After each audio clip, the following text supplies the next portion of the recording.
Nick Hilkins inside the London Stadium, not outside yeah. the London Stadium for once. Dave, I've got to say, there's protests going on in there. We've just stepped outside to talk about the game. What a performance.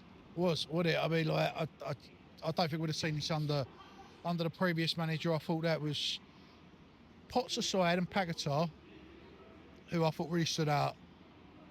Everyone just did their job. It was one of those points that you need to eke out results over a season, and everyone played their part. You know, I thought the first goal went in. Obviously, Bowen hits the post. They go straight up the other end. They score. It looked like another bad afternoon, didn't it? As soon as that went, you think to yourself, this is it, isn't it? Not just that. I mean, I thought the players thought it. You see it, like the players, their body language seemed to slump immediately after that goal, and it took them 5-10 minutes to get back into the gear. And had Newcastle scored in that time, maybe this would be a different conversation. But they didn't, and the players got a little bit of fight, and it was between us and the players. It was like we got a little bit of encouragement, and that encouraged them, and it got us over the line. You know, the Paquetá's goal was, I thought. I mean, to be honest, if I'm a Newcastle fan, and I've got a lot of respect for Newcastle, I think they're a great club, but if I'm a Newcastle fan, I'm looking at Pope. Yeah, there's no more BS. No more BS. That's the dream. To go on to that though, I mean, they're the example, aren't they? They had a chairman, they had an owner that just wanted mediocrity on the cheap. And now look at them. You know, I don't know if you've read the FAB meeting minutes this week, where she's saying, "Oh, you know, we've got to stick to PSR." They've had no PSR issues. 70 million on Maltmard. You know, 60 million Gordon, 70 million Tagnani, Bruno Guimaraes, Sven Botman. Like, they've gone out and bought players. Because they've invested money.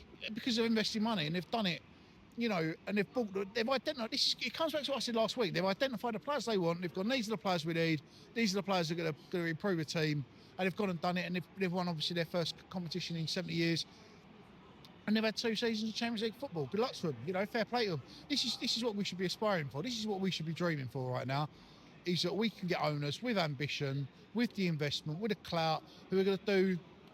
Because I don't want to repeat myself, but he can't run a Premier League club in 2025. He doesn't have the money and he doesn't have an house. He's not got the wealth for someone like the Saudis or Sheikh Mansour or the American hedge funds, and he doesn't have the nous or the intelligence of like Benham at Brentford or Bloom at Brighton.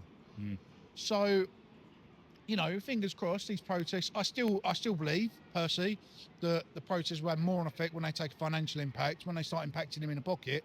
That's when we might see change. But obviously, I thought it was a good turnout in there, you know, and it could put to bed the rumours that Big Dave don't protest. Yeah, well, we are in here protesting. There's some noise going on in there at the minute. Listen, the protest.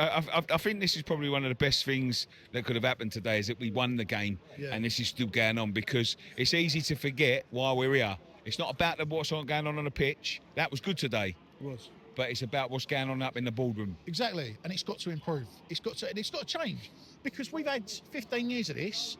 We was told we were going to move in this, you know, world-class stadium. Well, that's a lie. World-class team. That's been proved to be a lie. Allegedly, I'm sure I remember seeing interviews with them where they said they weren't expecting the TV revenues to grow, and that suddenly the stadium was going to have less of an impact. But then, I mean, is that incompetence, or was it just outright lies? If you've got, you've got to go over to a data analyst, mate. He'd have told you that. Yeah.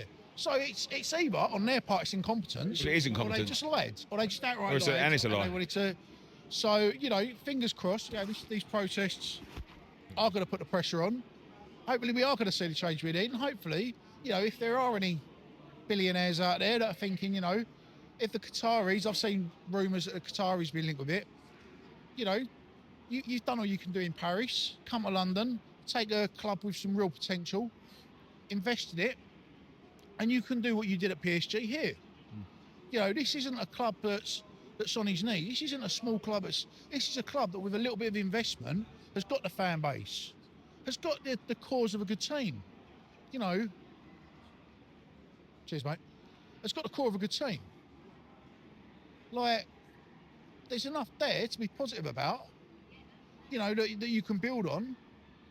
We've just got to, like, but lastly, let's just go back to the game. I think, you know, I think we've said, I think, you know, obviously the protests over the kick on. Let's go back to the game. Freddie Potts was superb. I mean, like, he was unbelievable. Robbed of a goal. I'm trying to stay and a positive. great goal and all. It would have been. But when they brought in the offside law 100 years ago, it wasn't because The you know toe. a player's toenail might extend past another guy's armpit. That's a ridiculous decision. I mean, like if it's an application of the law, then the law needs writing. That's terrible. And he's been robbed. He should have had that goal. He had that taken away from him in that moment. And like, yeah, just. And then I think they tried to do it again with Souček at the end, but for me, like that's it's not offside. It's not in the spirit of the game for it to be offside. If it's the law, it needs changing. We won the game anyway.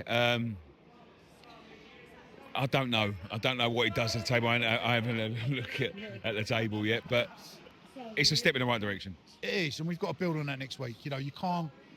I mean, like, look, they were poor, Newcastle, and that was the one thing that really surprised me today. To be honest, is that when you look at that midfield, like for me personally, I think they've got the best midfield three in the country in Sognani, Guimaraes, and Joe Linton. And I know Arsenal fans might disagree with that and go, well, if you look at what we've got, but that.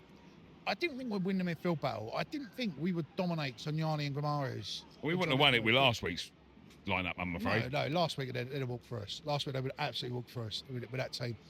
But there was a little bit of energy. You know, Fernandes and Bakhtar tried to move the ball forward. Potts was everywhere, clear it up.